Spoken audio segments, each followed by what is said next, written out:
Hey Capricorn, thanks for checking out your weekly forecast from March 8th through the 14th. This is going to be for Capricorn Sun, Moon, and Rising. If you happen to stumble upon this video outside of the date I mentioned, don't you worry, my dears. You came across this video whenever you are meant to hear the messages. Keep in mind that these are general collective readings, so not every single message is going to resonate, but take what does and leave the rest. So without further ado, my darling Capricorn friends, let's see what's going on for you guys in the week ahead. Alrighty, so we're gonna lay out the cards, and your first card here is the Two of Cups. Now, those of you who watch my channel, don't get bummed out if you're new here, but those of you who watch my channel, you know that in the weekly forecasts, I try to steer clear of love and romance because I do a monthly love reading and I try to do the weekly forecast for everything else outside of love. Obviously, Two of Cups is a card that many people associate with love and relationships. So for those of you where that's a focus for you, that is something that you may be calling in. But in general, this is going to be the energy of giver meets giver and having a mutually beneficial exchange. So if you have zero interest in love, if that's the last thing on your mind, right? But at the same time, you might be sick and tired of situations where you feel like you give a lot and you get nothing back. Two of Cups is that this energy is shifting and you're calling into your experience people who are going to be investing the same amount of time and energy into your interactions with them as you are, okay? For some of you, I feel this is in terms of like you feel somebody is stepping up and making something up to you. Okay, it could be a family member, it could be a business partner, it could be a work situation, but I feel for whatever reason, Capricorn, the Two of Cups makes me feel like there's a situation of righting a wrong. Okay, maybe the roles are reversed. Maybe for some of you, you feel like you wronged somebody and you're stepping it up and you're righting that wrong, or vice versa. Somebody wronged you and they're stepping it up and they're righting that wrong. But I feel there's like this, you know, let's not throw away a good thing. Let's figure this out. Let's work this out. Give and take kind of energy here with the Two of Cups coming up for you guys. The next card, oh, one more thing also, it just jumped out at me right now real quick. I just looked at the picture and it jumped out at me.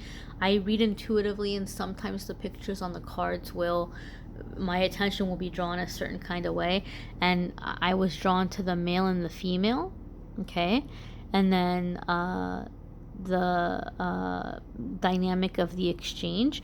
So I also feel, Capricorn, some of you are really kind of getting balanced in your masculine and feminine energy, like within yourself, having a healthy balance between the two, okay, because regardless of our physical gender, right, energy is energy and everybody has both masculine and feminine energy, and sometimes we can be way too high with one and completely neglecting the other. So I feel you're having a nice balance within yourself, okay, with the masculine and feminine energy.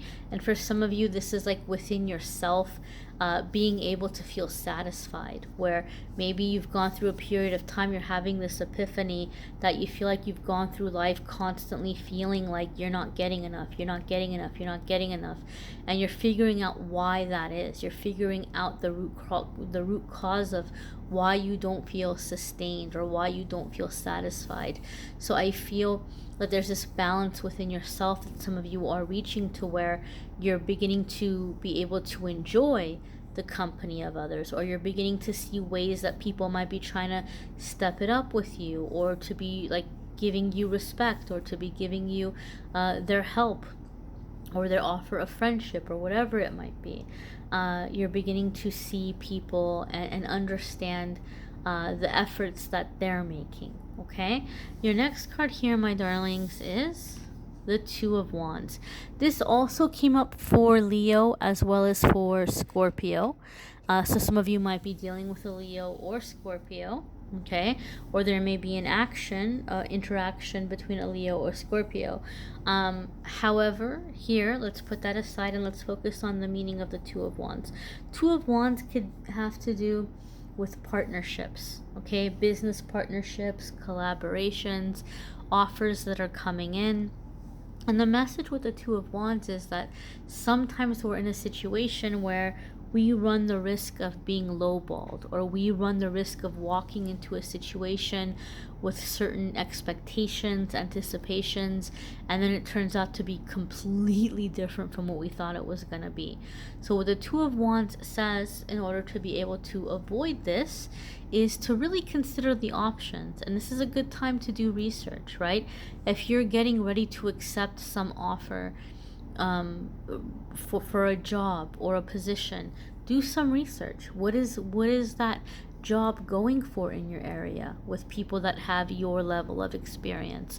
What is the average salary, right? What are the average requirements of that kind of a position, or duties, I should say, maybe not requirements, but duties for that position. If you're getting ready to sell something, what is that going for? What is an appropriate price? Or if you're doing a partnership, what is appropriate percentages? It's all out there, okay? The internet is a sea of information, and there's lots of free information available to us. So do some research before you accept this. In terms of coming into an agreement with other people, get into the details. If someone says, hey, can you help me with this, or can you help me with that, or I'm going to give you this in exchange for your help or your time, or whatever it might be, find out, what does that mean? What does that mean? Okay, if I help you with what? What kinds of things are you going to ask me to help with? How long is it going to take, right? Or otherwise, you might find yourself in a situation where you're like 24 hours on call. You might have to set down the boundaries of, okay, like there's going to be some work hours here. I'm happy to help you, but if I'm going to help you, it's going to be between this time and that time. And I'm happy to help you, but these are the things I'm happy to help with, and these are the things that are not in the realm of what I'm comfortable doing. So setting down that clear understanding, that clear balance, okay? I also feel that some of you are in a situation here with that Two of Cups and the Two of Wands where this person, this interaction, you're finally beginning to feel like you're being seen as an equal, okay? Your next card here is the Star card. And so this is Aquarius energy. Some of you could be dealing with an Aquarius because the Star card is associated with the astrological sign of Aquarius. If you have Aquarius in your chart, this could mean, because of these other cards, this is the area of your life that maybe has been out of balance and you are bringing it into balance. But for other ones of you, this is about long-term plans. This is about shining. This is about being seen, being celebrated, having success, coming into very beautiful, healed energy. Keep in mind that the Star card follows the Tower. So when the Tower card comes up, right, it's like this massive change. It could be drama, it could be chaos, but the Star card follows it, telling us that, you know what, the worst of it is over. The worst of it is behind you, and you can expect for things to get better now. You can start making those long-term plans. That's what the Star card wants us to know, right? You've made it out of this difficult situation, and it's only made you shine. It's only made you brighter, okay? Some of you, I feel like you're beginning to take a certain skill set that you have, and you're beginning to teach other people. Maybe you're doing mentoring or life coaching, or some of you are feeling like you're wanting to get into some kind of counseling or helping people, or like holistic help or something for people. But I feel for like some of you, you're feeling like you want to teach other people how to do what you did, either through some kind of spiritual teaching, coaching, writing, or actually giving like lessons, putting together lessons. Some of you might be doing something electronically where you're putting together like a series of It's interesting because this also came out for Leo. So I'm curious how many of you Capricorns have Leo in your chart. But putting together some kind of like class, some kind of like series of lessons or series of classes that you might be putting online and selling online. But I feel like there's this instructional vibe for some of you, and you're going to realize that, wow, you know, this is taking off more than you realized, or better than you realized.